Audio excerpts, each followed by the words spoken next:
Сырға салу дәстүрі нені білдіреді? Қазақтар бұл рәсімді не үшін жасаған? Бұл сенің келін болғаныңды, жаңа өмірге қадам басқаныңды білдіреді, қызым. Қазақ халқының әрбір салт дәстүрінің терең мағынасы бар. Солардың бірі қызды ресми түрде болашақ келін деп танитын ерекше дәстүр. Бұл сырға салу. Сырға салу қазақ халқының көне құдалық дәстүрлерінің бірі. Бұл рәсімде жігіттің отбасы қыздың үйіне арнайы келіп, сырға тағып, қызды болашақ келін ретінде қабылдайды. Осыдан кейін екі жақ ресми түрде құда болып саналады.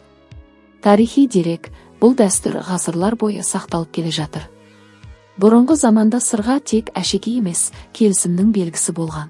Дәстүр бойынша жігіт жағы арнайы сыйлықтармен келеді.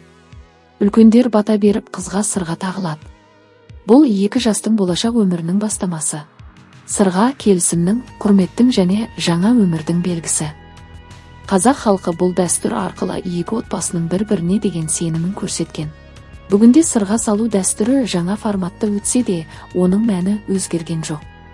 Бұл қазақ мәдениетінің маңызды бөлігі. Дәстүр ұлттың жаны. Сырға салу махаббат пен құрметтің бастауы. Видео ұнаса, лүпіл басып, пікір жазыңыз. Келесіде қандай дәстүр туралы видео жасайын?